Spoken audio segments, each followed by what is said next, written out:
सखी सहेली।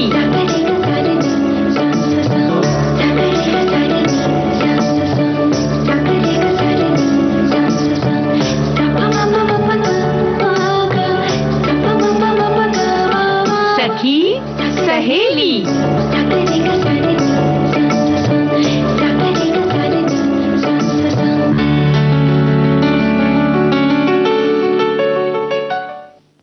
सखी सहेली कार्यक्रम सुनने वाली सभी सखियों और सखाओं को मंदाकिनी जोशी और आरती श्रीवास्तव का बहुत बहुत नमस्कार। नमस्कार। कैसी हो आरती? बिल्कुल ठीक हूँ और आप भी बहुत अच्छी उल्लसित एकदम उल्लास से भरी हुई नजर आ रही है। हाँ बिल्कुल। मैं सुबह से आई हूँ ना, तब से बड़ा अच्छा लग रहा है मुझे, क्योंकि मैंने अपने श्रोताओं के साथ आज एक लंबा सफर तय किया है और अब सखी सहेली के माध्यम से तुम्हारे साथ और फिर से एक मिनट मंजरी मंदाकिनी जी। हाँ ये जो रखा हुआ है, हाँ ये मेरा मेरा है ना? क्या ये सामान? हाँ मेरा सामान।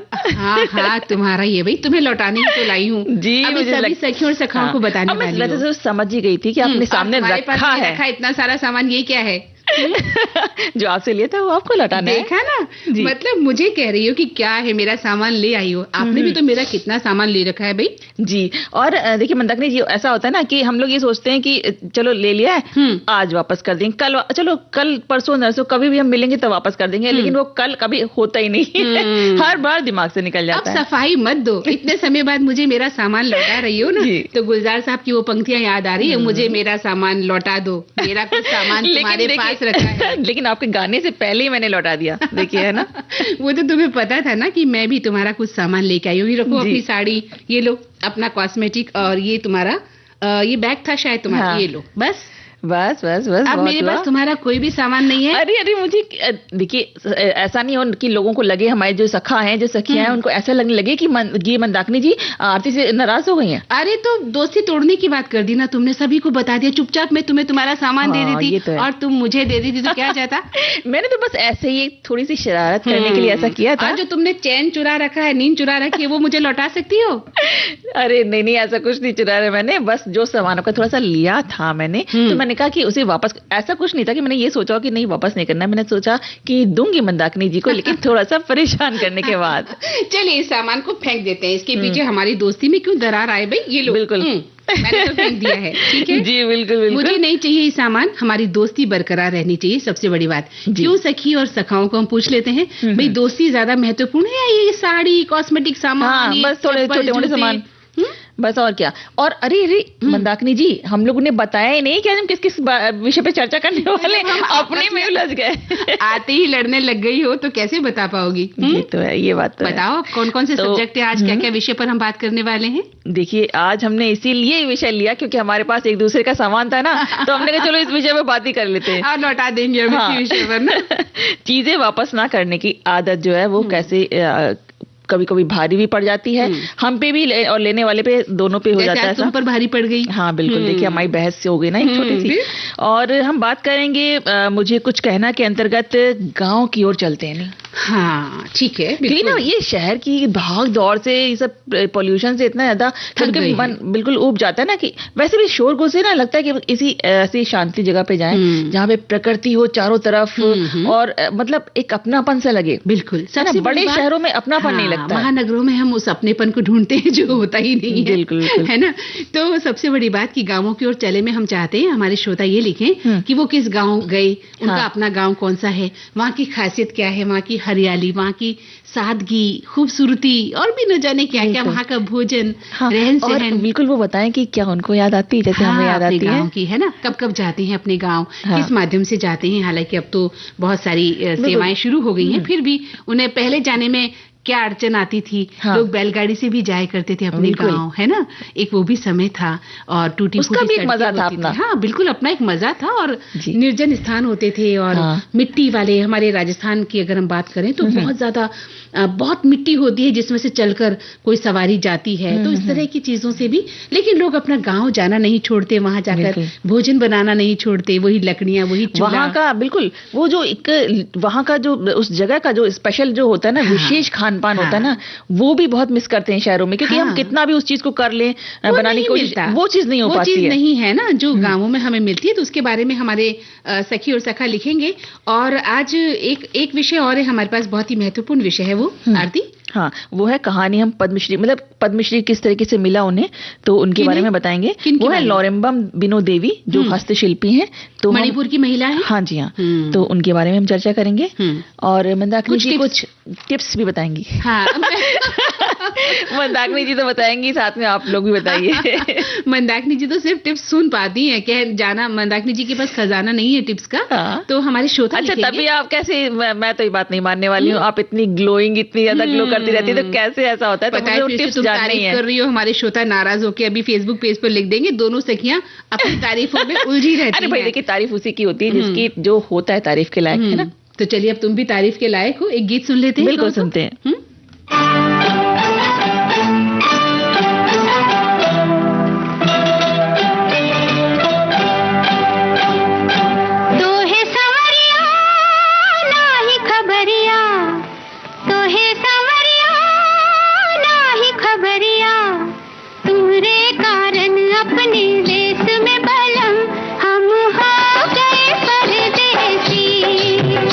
हम हो गए परदेसी।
परदेसी तो नहीं हुए हैं देखिए अपने देश में, लेकिन ये है ना कि थोड़ा सा अपनापन कम होता जा रहा है बस गांव से शहरों की तरफ आते हुए। अभी तुम ऐसे लड़ाई करोगी सखियों से तो अपनापन कम होगा ही ना। आप अभी भी गुस्सा है मुझसे? और क्या तो फिर प्लीज आप मान जाइए।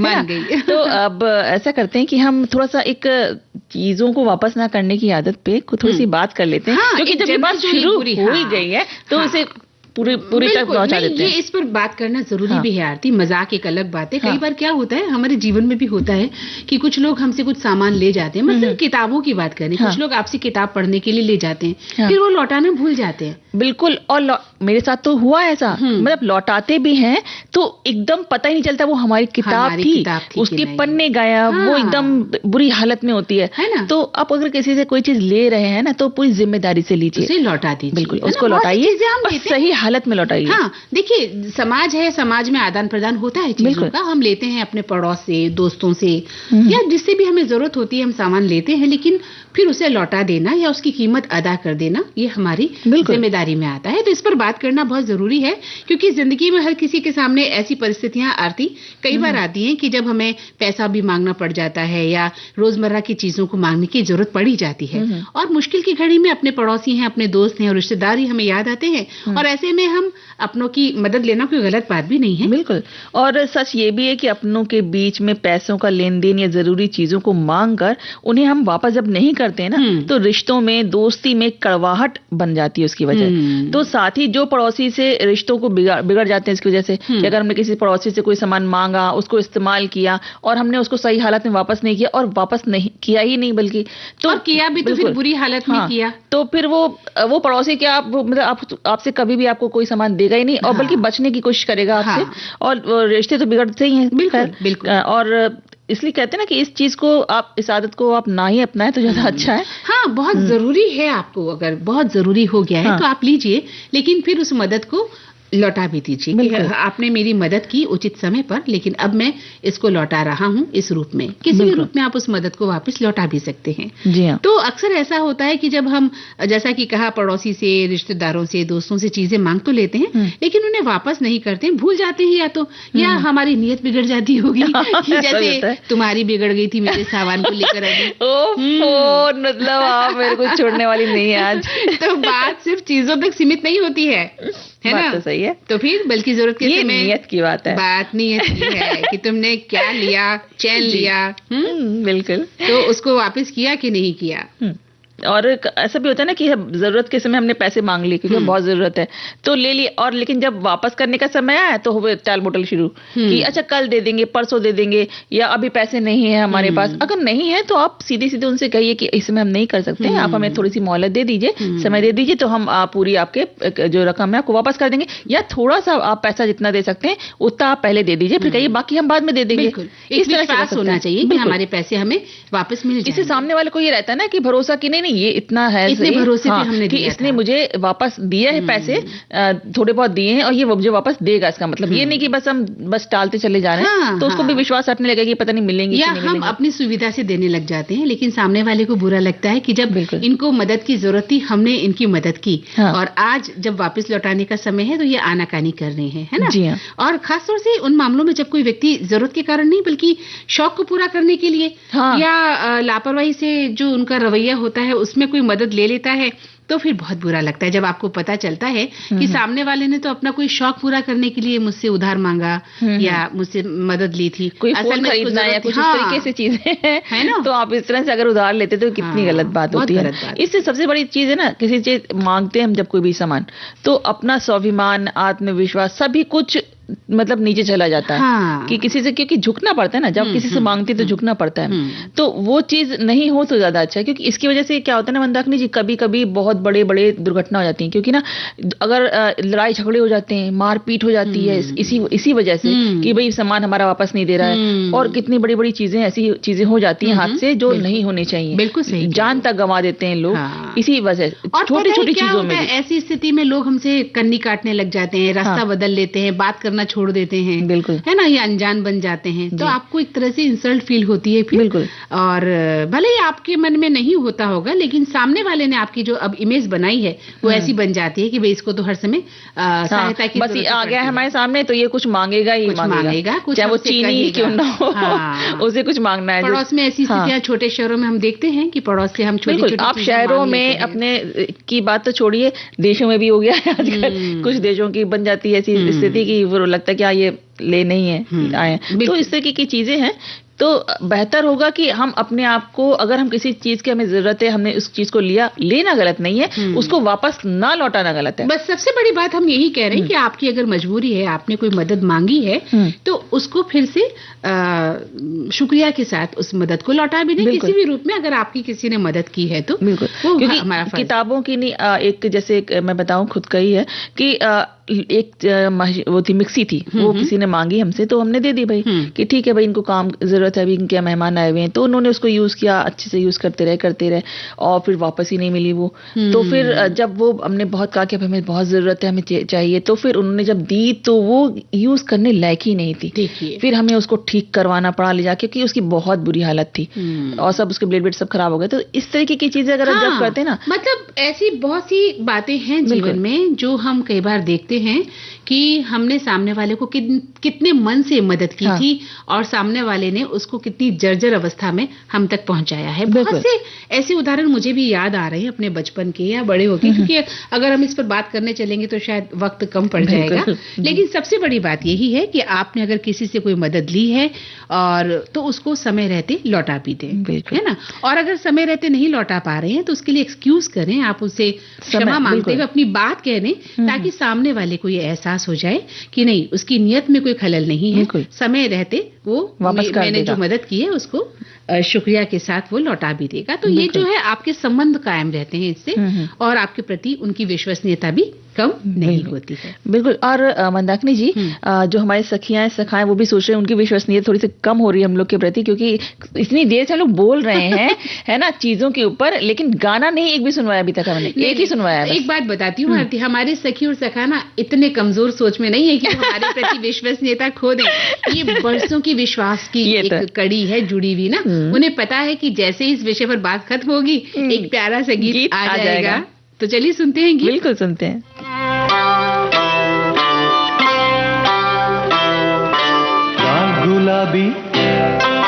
लाल गुलाबी फूलों से भरी, हे हरी भरी ओढ़े चुनरी, धरती सुंदर लागे कैसी, नील गगन की परियों जैसी, निहारो निहारो लाल गुलाबी फूलों से भरी, हे हरी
हाँ, तो हम अपने जो हमारे साथी हैं, जो सखा हैं, जो सखियां हैं, वो भी हमें बहुत सारी चीजें बता रही हैं। तो उनकी भी बात पढ़ लेते हैं, जो उनको भी साझा कर लेते हैं। बिल्कुल। तो एक हमारी सखी हैं जो लिखती हैं कि सीडी कैसेट के टाइम में सबसे अधिक मांग कर ले जाने वाली चीज होती थी और जब लौटाने की बात होती थी तो कभी कभी तो किसी ने दिया और कभी कभी तो लौटाया भी नहीं किसी ने। हाँ, कैसेट ना, उस समय जब कैसेट का जमाना था, टेप रिकॉर्डर पर। हाँ, बिल्कुल सही कहा इन्होंने। उसके बाद लौटाते भी नहीं थे और क्योंकि बड़ी मुश्किल से मिला करती थी दुकानों पर जाकर, कैसेट्स भरवानी भी पड़ती थी कई बार। अरे और क्या, बिल्कुल है ना। तो ये बात सही कहा। एक श्रोता लिखते हैं कि चीजें वापस न करने की आदत ऐसा विषय है जिससे लगभग हर कोई ना कभी परेशान हुआ है, चाहे वो पड़ोसियों को दी गई चीनी हो या दोस्तों को दी गई किताब है। समय पर वापसी न होना रिश्तों में खटास ला सकता है और उस पर वाकई चर्चा सुनने लायक है जी। और हमारी एक और साथी हैं जो लिखते हैं कि सच में कुछ लोगों की आदत होती है चीजें वापस नहीं करने की। मैंने अपने एमए की सारी किताबें एक ऐसी दोस्त को दी जिसके पास थोड़ी कमी थी, इसलिए मैंने अपनी सारी किताबें और नोट्स उसको दे दिए। फिर जब उसके एग्जाम हो गए और मैंने वापस मांगा तो आज तक उसने मेरी एक भी किताब या नोट्स वापस नहीं किए हैं। भाई, अगर इनकी जो सहेली है जिसको उन्होंने दिया है वो सुन रही है हमारा प्रोग्राम तो तुरंत के तुरंत निकाले और लेके जाए वापस लौटा के। सॉरी बोले और उनकी मेहनत पर पानी सॉरी तो बोले ही, साथ में चाय पिलाएं उनको। हाँ, क्योंकि इतना समय दिया नहीं है। तो तुमने भी मुझे नहीं पिलाई मेरा सामान लौटाते हुए। मंदाकिनी जी, आज आपकी चाय पक्की है। तो सबसे बड़ी बात कि कितनी मेहनत की होगी उन्होंने अपने नोट्स बनाने के लिए। इस तरह की बात नहीं होनी चाहिए। ये होता था स्टूडेंट लाइफ में, नीयत खराब हो जाती थी सामने वाले स्टूडेंट की कि अरे इसके पास इतने अच्छे नोट्स हैं, इसे चुरा लिया जाए। बहुत मेहनत लगती है बनाने में। आप नहीं करोगे, आप किसी की मेहनत पर आप पानी फेर देते हो, बहुत गलत बात है। वही एक श्रोता कह रहे हैं कि वापस न करने की आदत से निपटने के कारगर तरीके जो है, इन्होंने तरीके बताए। जारी रखें और समय सीमा तय कर दें। और इस तरह से कुछ लोग जो है चीजों को नहीं लौटाते हैं, तो डिजिटल डायरी आप रखेंगे तो पैसे उधार दें या किताबें फोन के नोट्स ऐप पे लिख लें किसे क्या खबर दिया है, समय सीमा तय करें, देते वक्त ही मुस्कुराते हुए कहें जरूर ले जाइए, बस मुझे अगले सोमवार तक इसे लौटा दीजिए। इससे सामने वाले पर मनोवैज्ञानिक दबाव रहता है। नाम का लेबल लगा दें, किताबों या औजारों पर अपना नाम लिख दें। वापसी की संभावना को 40% तक बढ़ावा मिल सकता है। सो में रिमाइंडर की सीधा वापस करो कहने के बजाय पूछे वो किताब कैसी लगी, क्या आपने पढ़ ली। ये एक विनम्र संकेत है। भाई, ये तो आपने बहुत अच्छी बात कही है, लेकिन सामने वाले ने अगर छुपा दी अपनी कोई चीज आपकी, फिर कहाँ से लिखोगे। बिल्कुल, कुछ भी कह लीजिए वो नहीं देने वाला। उनसे मांगोगे तो सामने वाले की नीयत पर बात हो गई ना। बिल्कुल। और ऐसे एक हमारे साथी लिखते हैं कि एक बार मैंने अपने पड़ोसी को अपना एक सामान दिया था। उसने कहा था कि वो उसे वापस कर देगा, लेकिन उसने कभी वापस नहीं किया। मैं कई बार उसके घर गया और अपना सामान वहां रखा हुआ भी देखा। मैंने कई बार उसका जिक्र भी किया, फिर भी उसे याद नहीं आया। मतलब उनका सामान वापस नहीं मिला है। वही एक श्रोता लिख रहे कि कुछ लोगों को चीजें वापस ना करने की बहुत बुरी आदत है। मुझे किताबें पढ़ने की हॉबी है। मैं जब भी किसी पुस्तक प्रदर्शनी में जाती हूँ तो नई नई किताबें खरीद कर लाती हूँ। पर मेरी एक पड़ोसी सहेली को बहुत बुरी आदत है कि जब भी घर आती है तो बेझिझक मेरी कोई भी किताब या म्यूजिक की सीडी लेकर चली जाती है और महीनों तक लौटाने का नाम नहीं लेती। किताबें वापस लेने मुझे उसके घर जाना पड़ता है और किताबें लौटाते वक्त नई किताब का बुरा हाल कर देती है। मैंने 1-2 बार देखा, फिर एक दिन उसकी इस आदत के लिए उसको मुंह पर सुना दिया। तब से वो किताब लेने नहीं आती। चलिए, एक फायदा तो हुआ कि सामान अपना मिल जाता है, खराब नहीं होगा। एक साथी है जो उन्होंने लेने वाले का नजरिया भी लिखा है और देने वाले का नजरिया भी लिखा है। अच्छा। तो लेने वाले के नजरिए के हिसाब से अरे छोटी सी चीज है, दे दूंगा कभी भी, वो इसे कैजुअल बात समझते हैं। और देने वाले का नजरिया होता है वो मेरी पसंदीदा किताब थी या मुझे उस चीज की जरूरत है पर मांगने में शर्म आ रही है। देने वाला इंसान अक्सर खुद को ठगा हुआ महसूस करता है। बात तो सही कही है। सही कहा। वहीं एक श्रोता लिखते हैं कि out of sight out of mind, मनोवैज्ञानिक रूप से लोगों को अक्सर उधार ली गई चीज को अपनी दिनचर्या का हिस्सा मान लेते हैं और भूल जाते हैं कि वो उनकी नहीं है।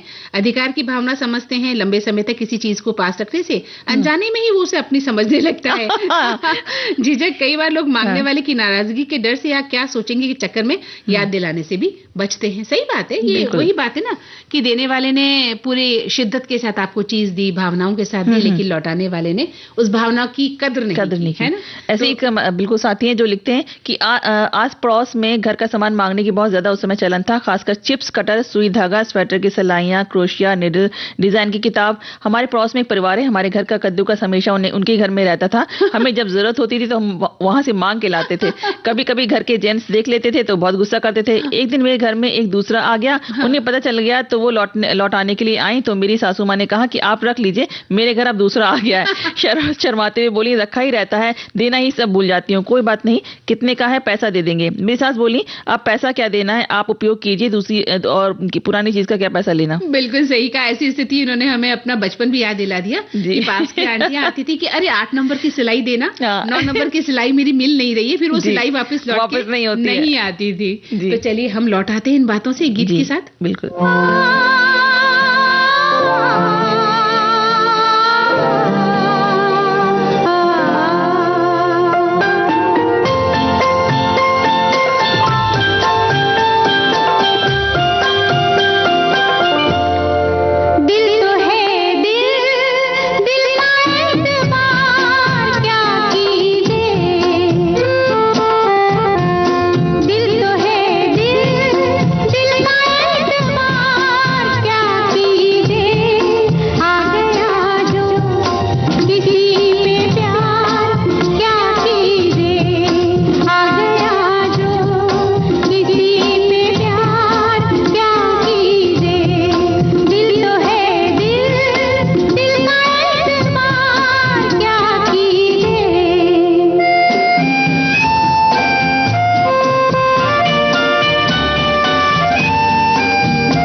समय हो गया एक छोटे से अंतराल का, मिलते हैं अंतराल के बाद। बिल्कुल।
इस अंतराल के बाद हम फिर से उपस्थित हो गए हैं कार्यक्रम सखी सहेली के साथ।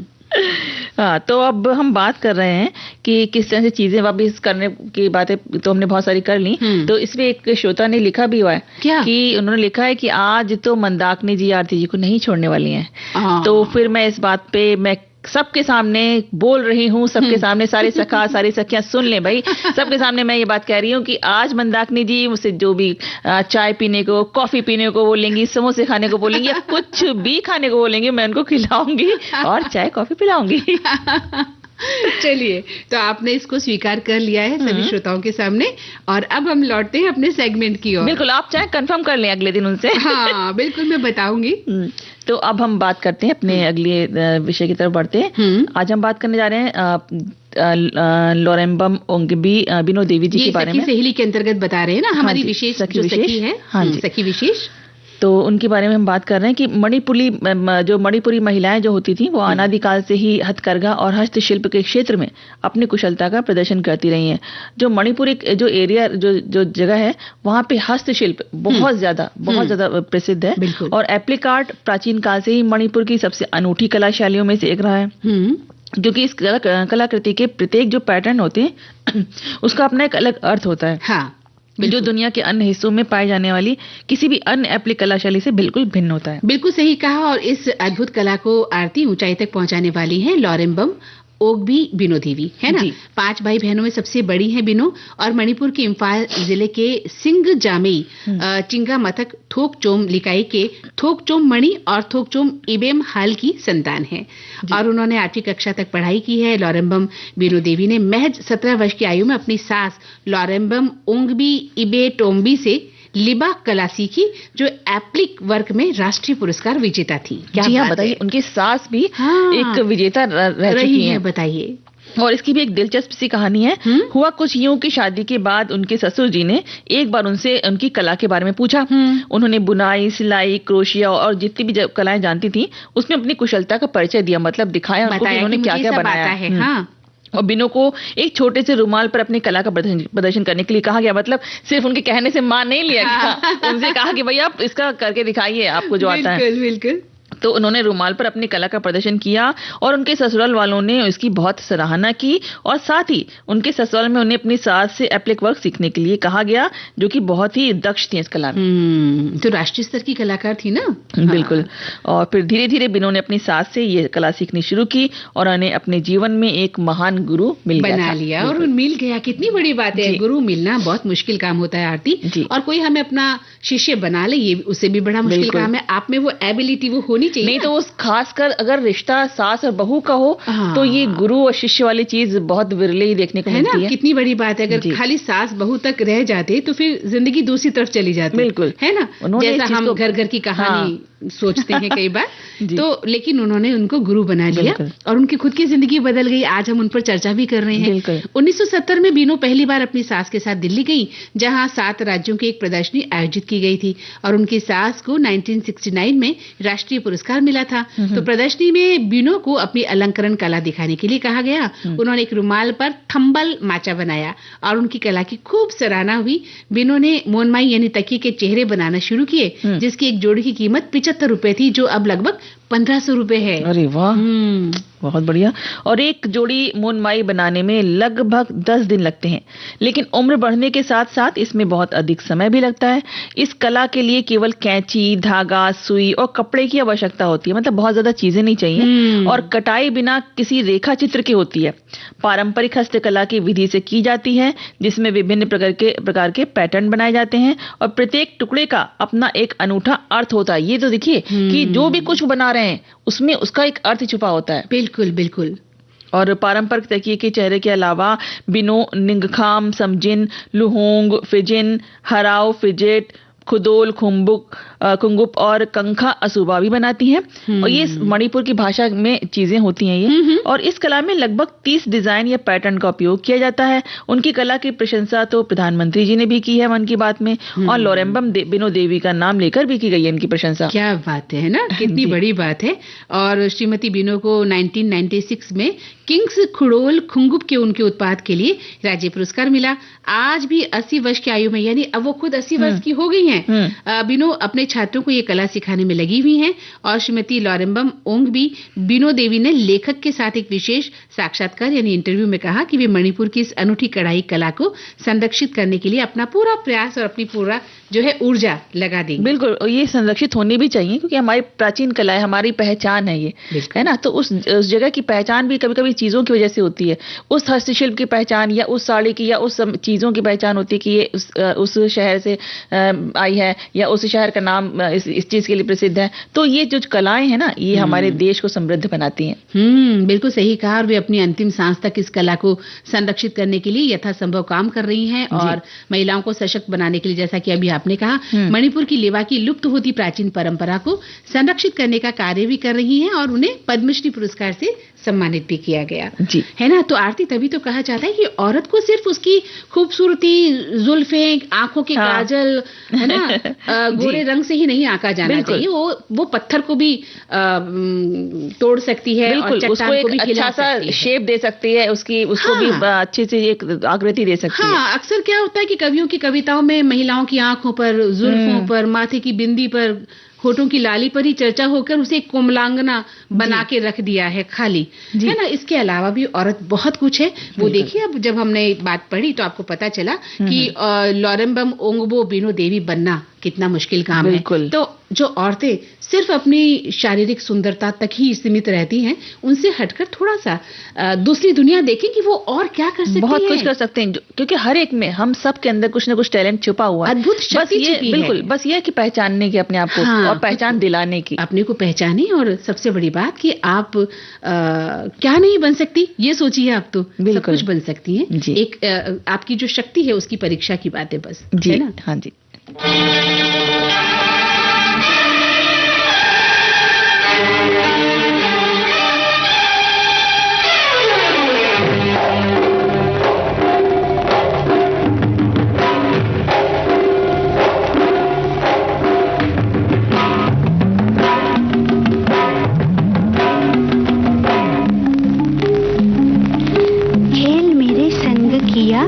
तूने बड़ा तंग किया, डोरी मेरे पास हो तो सैया तो है खींच लूं, जाने ना दूं आंखों में बसा के आंखें मीट लूं।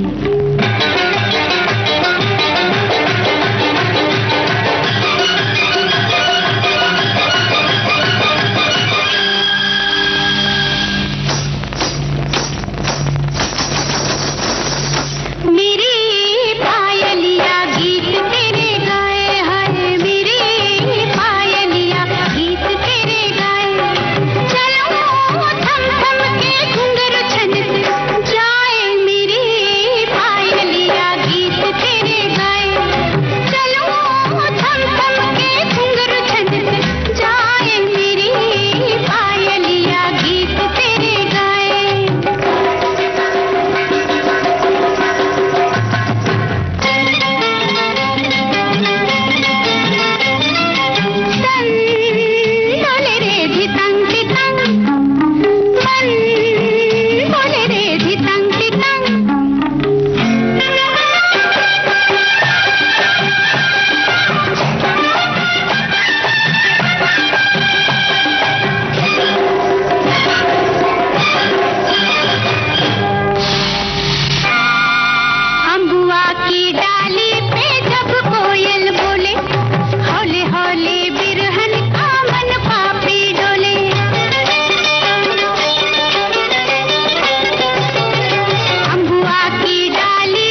हमारी एक सखी लिख रही कि अरे आज आरती आई है, बहुत ही खुश हैं वो तुम इस कार्यक्रम में आई हो तो। और साथ में लिखती हैं कि मंदाकिनी जी भी आई हैं, दोनों ही बहुत प्यारी धन्यवाद लगती हैं इन्हें। लिखती हैं कि सुबह से विविध भारती सुनना बहुत मुश्किल होता है, लेकिन सखी सहेली जरूर सुनती हूँ। बहुत सारी जानकारियां तो मिलती है और इतनी हंसी खुशी का माहौल होता है कि सकारात्मक भावनाओं से मन जो है भर जाता है। बहुत बहुत धन्यवाद इतना अच्छा लिखने के लिए। बिल्कुल। और एक हमारी सखी लिखती हैं कि शादी से पहले मायके में मेरी पड़ोसन चाय के कप मेरे ले जाती थी और सारे कप उनके घर चले गए। फिर एक दिन उनकी बाई टोकरी में मेरे सारे कप धोकर रख रही थी। मैं गई और आंटी को बोला कि अपने कप लेकर जा रही हूँ। वो बाहर आई और कुछ कह नहीं पाई और मैं उनकी थाली में सारे कप वापस भरकर ले आई और उनकी थाली तुरंत वापस करके आई। कभी कभी ऐसा भी करना पड़ता है। बिल्कुल सही कहा है कि इस तरह की हरकतें होती हैं और जब देखो उन्हें याद आई तो उन्होंने इस बात को शेयर किया। और ऐसी बहुत सी बातें हैं, मैंने कहा ना अगर इस पर हम चर्चा करने चलें तो एक पूरा कार्यक्रम भी कम पड़ जाएगा ये इसी बात पर कि लोग चीजें लेकर देना भूल जाते हैं। जी हाँ, तो अब गाँव की ओर चले। बिल्कुल चलते हैं गाँव की ओर, है ना। हमारे श्रोता तो चले गए हैं, देखिए वहां से हमें लिख भी रहे हैं। एक श्रोता लिखते हैं कि गाँवों की जो चल रही है जिंदगी की बात आपने कहा कि चल के मुझे कुछ कहना है। गाँव की जो सौंधी सूंधी खुशबू होती है तो सौंधी मिट्टी होती है, बहुत ही अच्छी लगती है और हमारा गांव हम सबके लिए बहुत खास होता है। आजकल शहर की वाली जिंदगी में हम गांव को भूलते ही जा रहे हैं, लेकिन ऐसा बिल्कुल नहीं होना चाहिए। हमारा गांव तो हमारे लिए सबसे खास होता है। बिल्कुल। और एक और श्रोता है जो लिखते हैं कि चलो चलें गांव की ओर, जहां अपनों का प्यार मिले, जीवन में हर्ष और खुशियां अपार मिले, माता पिता और दादा दादी के संस्कार मिले, जहां सबको बस प्यार ही प्यार मिले। चलो चलें गांव की ओर, जहां अपनों का प्यार मिले, ताजी सब्जियों के भंडार मिले, फूलों से लदी डालियों के भंडार मिले, चाहों और हरियाली से भरा गांव मिले। चलो चलें गांव की ओर, जहां अपनों का प्यार मिले। क्या बात है, क्या बात है। और देखिए तभी तो किसी ने कहा है ना कि शहर की इस भीड़ में चल तो रहा हूँ, जहन में गांव का नक्शा रखा है ना। कितना खास कहा है। और किसी ने ये भी कहा है कि एक पल को भी सुकून न हासिल हुआ यहाँ, शहरों से अच्छा गांव का छप्पर लगा मुझे। वाह, बहुत बहुत यानी गांव का वो छप्पर भी अच्छा लगता है शहरों की बिल्डिंगों से, है ना। सही बात है, ये चीज है क्योंकि ये चीज हमको भी लगती है ना, ये हम यहाँ है ना, मकान में रहते हैं ना, वहाँ हम घरों में रहते हैं, अंतर इतना बिल्कुल, है ना? बिल्कुल। और छप्पर में भी हम अपना घर ढूंढ लेते हैं। एक श्रोता लिखते हैं कि गाँव की मिट्टी में आज भी अपनापन है, हवा में शुद्धता है और रिश्तों में सच्चाई है। सुबह सुबह चिड़ियों की चहचहाट और खेतों में लहलहाती फसलें जीवन का सच्चा संदेश देती हैं। गाँव का जीवन भले ही साधारण लगे पर वहाँ तनाव कम और संतोष अधिक मिलता है। सच कहें तो सच्ची शांति का रास्ता आज भी गांव से होकर ही जाता है। बिल्कुल ऐसा लगता है ना जैसे हम किसी टाइम ट्रेवल में हो, क्योंकि यहाँ जो जिस तरह से समय बीतता है जो पकड़ में नहीं आता। जब हम गाँव में अपने जगहों पे जाते हैं ना तो लगता है कि यहाँ कुछ सुकून है, शांति है, यहाँ पे इतनी भागदौड़ नहीं है। ये जैसे समय भागा जा रहा है वो नहीं है, वहाँ नहीं है। ठहराव है जिंदगी में, ठहराव है ना। आप यहाँ दिमागी घोड़े दौड़ाते रहते हैं 24 घंटे, वहाँ शांत सौम्य जीवन होता है और हम अपनी जड़ों से जुड़े रहते हैं। सबसे बड़ी बात जी। और एक श्रोता है जो लिखते हैं कि चलो आज चले गाँव की ओर, वहीं जाकर गाँव के चौराहे पर बरगद के पेड़ के नीचे बैठकर सखी सहेली सुनते हैं। गाँव की नीरव शांति का मजा शहरों की चकाचौंध रोशनी ने छीन लिया है। बचपन में स्कूल की छुट्टियों में हम सभी बच्चे अपने पैतृक गांव डेडरवा जाया करते थे। वहां हमारे चाचा जी के हरे भरे खेत हुआ करते थे। वहां खड़ी फसल को बैल से चलती रहट से पानी पिलाते वक्त हम सभी बारी बारी रहट की रस्सी पर बैठकर मजा लिया करते थे। खेत के किनारे बेर के पेड़ से बेर उतार कर खाने का मजा ही कुछ और था। और घर के गाय भैंस के लिए चारा काटना ये भी अनोखा अनुभव होता था। चारा काटते वक्त हंसिया, जिसे गुजराती में दांत रड्डू बोला जाता है, कहीं उंगली ना कट जाए ये भी ख्याल रखना पड़ता था। होता है वो ना। हाँ, उसे पकड़ना और काटना भी एक कला है। बिल्कुल। इन्होंने पूरी जिस तरीके से बताया ना, एकदम एक जो कमेंट्री कर दी है, पूरी पिक्चर क्लियर हो गई है कि गांव में ये सब होता है। और हम उसे जब याद करते हैं, हम भी अपना बचपन तो याद आती है वो बातें, जब हम बड़े बड़े खेत देखा करते थे और गांव जाते थे, गन्ने के खेत हैं या कैसी कैसी चीजें देखा करते थे। कटहल के पेड़ हमने पहाड़ों में देखे के पेड़ लगे हुए हैं, सरसों उग रही है, तो ये सब देखने के बाद तो मन मचलता ही है। एक श्रोता ने लिखा है कि गांव में लोग एक दूसरे को जानते हैं और सामाजिक संबंध बहुत मजबूत होते हैं, जबकि शहर में जीवन हमारा व्यक्तिगत हो जाता है। वहीं एक श्रोता कहते हैं, क्यों खास है गांव की ओर लौटना, जड़ों से जुड़ाव होता है। गांव हमें हमारी संस्कृति, लोकगीत और पारंपरिक रीति रिवाजों से जोड़ते हैं। शहरों के फ्लैट्स में हम कहीं खो गए हैं। शुद्ध खान पान होता है, चक्की का पिसा आटा, पेड़ों से सीधे टूटे फल और बिना मिलावट का दूध घी। गांव का स्वाद सीधे सेहत से जुड़ा है। सामुदायिक भावना होती है। शहरों में पड़ोसी एक दूसरे तक को नहीं जानते, जबकि गांव में एक पूरा मोहल्ला परिवार की तरह होता है। वहाँ अकेलापन कभी नहीं मिलता। और रिवर्स माइग्रेशन, आजकल कई युवा शहरों की नौकरी छोड़कर वापस गांव में आधुनिक खेती या स्टार्टअप शुरू कर रहे हैं। ये एक सकारात्मक बदलाव है। एक छोटा सा सुझाव देते हैं कि अगर आप अपने गांव नहीं जा सकते तो अपने घर की बालकनी या खिड़की पर छोटे छोटे मिट्टी के गमलों में पुदीना, तुलसी, सब्जियां उगाकर गांव की उस मिट्टी की खुशबू को बिल्कुल एक छोटा सा गांव उगा लीजिए अपनी बालकनी में। और एक और श्रोता है जो लिखते हैं कि मेरी बुआ के ससुराल गांव में थी। वहां मैं पहली बार बुआ के बेटे के मुंडन में गई थी। उस समय रोड ज्यादा बनी नहीं थी। एक जगह के बाद बैलगाड़ी पर जाना था तो मैं दूसरी बार बैलगाड़ी पर बैठी थी। आदत तो थी नहीं, बैलगाड़ी काफी उछल जाती थी तो बहुत जोर से पकड़ कर बैठती थी, लेकिन मजा बहुत आया था। चारों तरफ दूर दूर तक खेत, बैलों के गले में घंटियों की आवाज, पहली बार की गांव की सैर भूलती नहीं है। सारे कार्यक्रम बगैर लाइट के सारे काम हुए। खाना बहुत स्वादिष्ट था और पास पड़ोस का आपस में बहुत मिलनसार होना बहुत अच्छा लगा। मतलब वैसे तो गाँवों में अब लाइट है हमारे गाँव में, लेकिन अगर कभी लाइट चली गई तो एक लालटेन से है ना, उससे भी काम चला गया। लाइट का या टीवी का या किसी भी चीज का याद ही नहीं आती भाई। वहाँ की जो जीवन है ना, आबो हवा है, बहुत ही अच्छा है। हम बहुत उस पुरानी जिंदगी को याद करते हैं, है ना। एक श्रोता लिखते हैं कि वो पीपल की छां, वो बरगद की ठंडी हवा, वो कच्ची सड़कें जहां मिलता था हर दर्द की दवा, नीम के पेड़ तले वो बुजुर्गों की चौपाल, अपनों का साथ, सबका हालचाल। शहरी शोर में कहाँ मिलती है वो चैन की नींद जो आती थी देखकर आंगन की वो सफेद चांदनी। बिल्कुल। और एक श्रोता है जो लिखते हैं कि एक बार शहर का एक बड़ा कारोबारी अपने गांव लौटा। उसने देखा कि उसका बचपन का दोस्त नीम के पेड़ के नीचे आराम से सो रहा है। कारोबारी ने पूछा, तुम दिन भर यहाँ ऐसे ही क्यों बैठे रहते हो? शहर चलो, खूब मेहनत करो, पैसा कमाओ। दोस्त ने पूछा, फिर क्या? कारोबारी बोला, फिर तुम चैन से अपनी रिटायरमेंट बिता सकोगे और आराम करोगे। तो दोस्त मुस्कुराया और बोला, भाई वही आराम तो मैं अभी भी कर रहा हूँ, और वो भी किसी तनाव के बिना। सबसे बड़ी बात, हमारे श्रोताओं ने कितना लिखा है। मुझे लगता है पूरा कार्यक्रम इस विषय पर किया जा सकता है कि चलिए गांव की ओर। देखिए ना, बहुत सारे मैसेज तो हम शामिल भी नहीं कर पाएंगे। बड़ा दुख होगा, इतनी अच्छी बातें इन्होंने लिखी है। अच्छा लिखा हुआ है ना। एक श्रोता लिखते हैं कि गांव की बात कही तो मुझे मेरे बुआ जी के लड़के बड़े भैया की विवाह में 2 माह तक गांव रहना पड़ा। बैलगाड़ी में 20 किलोमीटर दूर, कभी 5 किलोमीटर, कभी पास पैदल 3 किलोमीटर भोजन करने जाते थे। 10 से 15 सदस्य बहुत मस्ती करते हुए जाते थे। वो दिन याद आती है, गाँव के वो विवाह समारोह भी बहुत याद आते हैं। वहीं एक श्रोता कहते हैं कि गाँवों में पेड़ पौधों की भरमार होती है, जिससे यहाँ की हवा शुद्ध होती है, बीमारियां कम होती हैं। गाँव के लोग अधिकतर खेती किसानी से जुड़े हैं और मेहनत से अपनी आजीविका चलाते हैं। गाँवों में लोग एक दूसरे की मदद के लिए तैयार रहते हैं। सामाजिक एकता होती है। शहरों की तुलना में प्रदूषण बहुत कम होता है, जिससे स्वास्थ्य बेहतर रहता है। और हर त्योहार को बड़े उत्सव और उत्साह के साथ मनाया जाता है। हर उत्सव बिल्कुल। और एक श्रोता जो लिखते हैं कि गाँव ईश्वर ने बनाए हैं और शहर आदमी ने। भारत एक कृषि प्रधान देश है और भारत की अधिकांश जनसंख्या गाँव में रहती है, और ग्रामीण जीवन प्रकृति और स्वास्थ्य वर्धक रहता है, जहाँ पे जीवन प्रदूषित और प्राकृतिक जो प्रदूषण है उससे दूर रहता है। बहुत बड़ी बात लिखी। एक श्रोता ने कहा, निसंदेह शहर और गांव में बहुत अंतर है। ग्रामीणों की पत्नियां भी अपने पति के साथ कठिन परिश्रम करती हैं, जबकि शहरों में ऐसा बहुत कम देखने में आता है। गांव वालों का भोजन बहुत ही सादा होता है। वे ज्वार, बाजरा, जौ की रोटी खाते हैं और गेहूं की रोटी तो विशेष अवसरों पर खाते हैं, जबकि शहरों में सभी लोग गेहूं की रोटी खाते हैं। कहते भी है कि गाँव के लोग तो मोटा अन्न खाते हैं और मोटा ही पहनते हैं। बिल्कुल। फिर भी स्वास्थ्य कितना वो स्वस्थ रहते हैं। सबसे बड़ी बात रहता है कि वो मोटा अनाज खाते हैं। बिल्कुल। और एक कहावत उन्होंने एक ने लिखा है कि गांव ईश्वर ने बनाए हैं, ये आपने पढ़ी दिया था। और एक कहते हैं कि गांव शहर के शोर और प्रदूषण से दूर एक शांत और सुंदर जगह है। हरे भरे खेत, पेड़ों से घिरा ये गांव ताजगी भरा है और यहाँ की हवा स्वच्छ है। रात में आकाश तारों में जगमगाते हैं, तारे जगमगाते हैं आकाश में, जो मुझे शहर में शायद ही कभी देखने को मिलते हैं। मेरे गाँव में अधिकांश लोग किसान हैं और वे सादा मेहनती जीवन भी जीते हैं। बिल्कुल। अब एक ये सुन लेते हैं। हाँ बिल्कुल।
हाँ, तो अब हम बात कर लेते हैं कुछ उपयुक्त टिप्स की।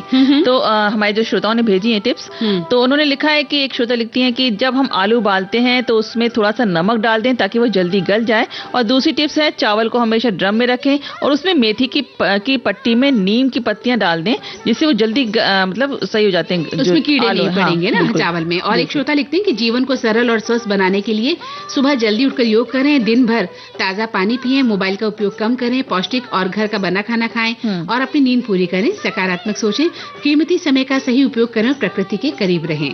बिल्कुल। और एक और लिखती हैं कि खस्ता समोसे बनाने हैं तो समोसे का आटा गूंथते समय तेल के बजाय समोसे बनाना सीख लो, क्योंकि अभी थोड़ी देर बाद तुम मुझे समोसा चाय खिलाने वाली मैं हो कौन सा बनाने वाली हूँ। समोसे का आटा गूंथते समय तेल के बजाय घी का मोयन डालने से वो अधिक खस्ता बनते हैं। और कुकर की रबड़ अगर खराब हो गई है तो उसके लिए रबड़ ढीली हो जाए तो उसे 10 मिनट के लिए फ्रीजर में रख दीजिए, वो टाइट हो जाएगी। ये हमारे बहुत काम की बात थी। बिल्कुल। और एक श्रोता लिखते हैं कि बेहतर स्वास्थ्य के लिए कुछ उपयुक्त टिप्स है कि स्वस्थ रहने के लिए पूरे दिन पर्याप्त पानी पिएं, सुबह खाली पेट हल्का गर्म पानी पीना पाचन के लिए अच्छा होता है, बेहतर नींद लें, शरीर और दिमाग को तरोताजा रखने के लिए रोजाना 7 से 8 घंटे की नींद लें, नियमित व्यायाम करें, फिट रहें, हर दिन कम से कम 30-40 मिनट की वॉक करें, जॉगिंग करें, योग करें और मानसिक स्वास्थ्य के लिए तनाव से बचें और सकारात्मक सोच को बनाए रखें। बिल्कुल। और एक हमारे जो श्रोता हैं जो लिखती हैं कि नींबू को लंबे समय तक स्टोर करने के लिए उसका रस निकालकर आइस ट्रे में जमा लीजिए, तो बहुत अच्छी चीज है बल्कि। और साथ ही एक और है, उन्होंने लिखा है कि पेन के स्याही के निशान को हटाने के लिए उस पर डिओड्रेंट स्प्रे करें और कॉटन से रगड़ दीजिए। और जूतों की बदबू हटाने के लिए रात भर उसमें अखबार की गेंदें बनाकर रख दीजिए, तो इससे भी आपको छुटकारा मिलेगा। ये अच्छी बात बताई इन्होंने वाकई, क्योंकि रोजमर्रा के जीवन में हम जूते पहनते हैं और बहुत देर तक पहने रहते हैं, 7-8, 8-8 घंटे हम पहनते हैं, तो जाहिर है उसमें से स्मेल आनी स्वाभाविक होती है। एक श्रोता कहते हैं कि कपड़ों से दाग हटाने के लिए आपने बता ही दिया। ये कहते हैं कि अगर नमक के जार में नमी यानी मॉइस्चर आ गया है तो उसमें कच्चे चावल के दाने डालकर छोड़ दें, इससे जो है अंदर जो कांच का मर्तबान है उसमें मॉइस्चर हट जाएगा, वो चावल दाने खींच लेते हैं। और एक और एक टिप्स आई है कि चावल पकाते समय अगर पानी ज्यादा हो गया है तो उसमें एक ब्रेड डाल दीजिए, कुछ देर बाद आप देखेंगे कि ब्रेड ने सारा पानी सोख लिया। अच्छा। और प्याज काटते समय आंखों से पानी आता है यार, जब पकौड़े बनाते हैं बिल्कुल तो पानी रो के पकौड़े बनते हैं। तो प्याज काटते समय आंखों से पानी निकलने लगता है, जिसकी वजह से लोगों को परेशानी होती है। बिल्कुल होती है। ऐसे में अगर आप चाहते हैं कि प्याज काटे और रोए भी नहीं, तो प्याज के 2 टुकड़े करके उसके पानी में डाल दें, उसके बाद महीन या बारीक प्याज काटने पर आपकी आंखों से आंसू नहीं आएंगे। ये अच्छी बात बताई, बहुत अच्छी बात बताई है। और एक लिखते हैं चटनी न सिर्फ थाली की शोभा बढ़ाती है बल्कि मुंह का स्वाद बढ़ाती है, इसलिए कई बार फ्रिज में 1-2 दिन तक चटनी रखी जा सकती है। ऐसे में चटनी का रंग हरा बनाए रखने के लिए थोड़ा सा दही डाल दें, उससे चटनी जो है फ्रेश रहती है। ये तो बहुत अच्छी चीजें बताई, ये सब अपनाने वाली चीजें हैं और हम जरूर इसका इस्तेमाल करेंगे घर पे जाकर। और घर पे जाकर क्या इससे पहले मुझे छोड़ने वाली तो है नहीं, जैसे कि श्रोता भी जानते हैं आपको चटनी और समोसे का इंतजाम करना है भाई। जो श्रोता भी जानते हैं कि वो आप मेरे को नहीं छोड़ने वाले। तो चलते हैं और प्रोग्राम के समाप्ति के बाद कैंटीन की तरफ बिल्कुल चलते हैं। तो अब सखी सहेली कार्यक्रम से मंदाकिनी जोशी और आरती श्रीवास्तव को दीजिए इजाजत। नमस्कार।